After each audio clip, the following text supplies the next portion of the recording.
Now we'll be setting up the fire to do Agnihotra. First by taking a small piece of dried cow's dung and putting some ghee. And now I will continue placing some small bits of cow's dung so that there can be air circulating as the fire builds. And at the beginning I'll start with some ghee.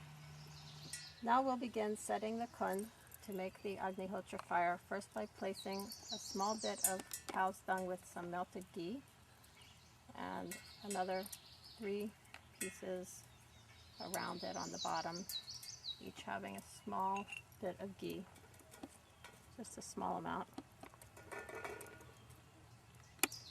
And then we can continue stacking the dried cow's dung in such a way that air will circulate. So you can choose your pieces, break them to fit.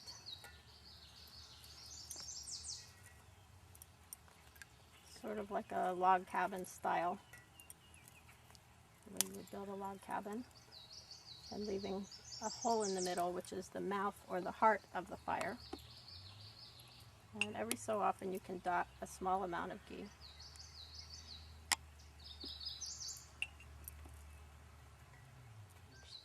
If you're making an indoor fire, just the small piece on the bottom and the 3 around it is enough.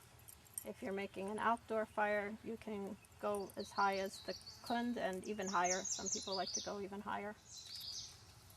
And then I take one last piece and add some ghee for a match. This will be the lighting stick.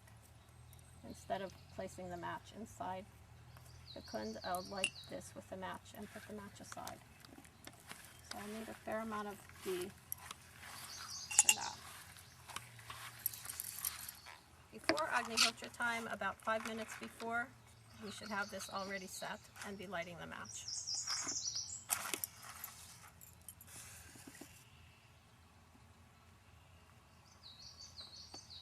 It often helps to have 2 matches because it does take a moment to light.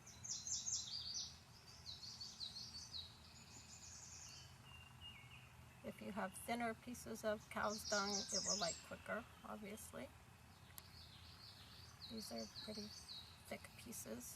It will make a nice long burning fire, but also a moment longer to light.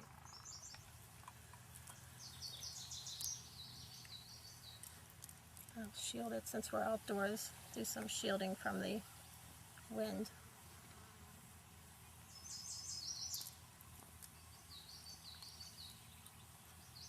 It may be necessary sometimes to add just another drop or 2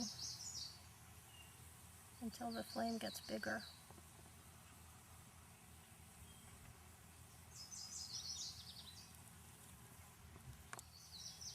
I'm melting the ghee on the spoon so that I can distribute small droplets. While that's happening, I'll take some unbroken, unpolished rice and pick out the broken pieces.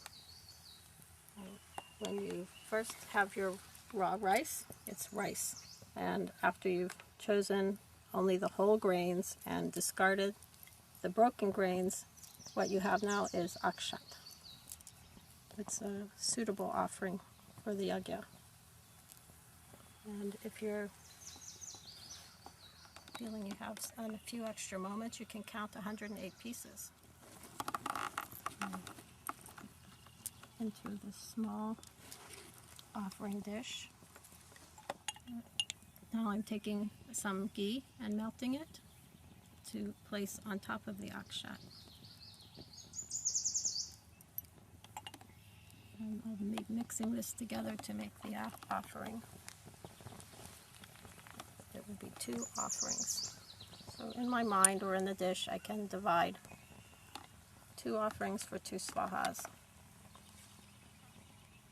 And as I watch the clock, the seconds tick until it's exactly the right moment of sunrise. And and from the heart we can make the offering.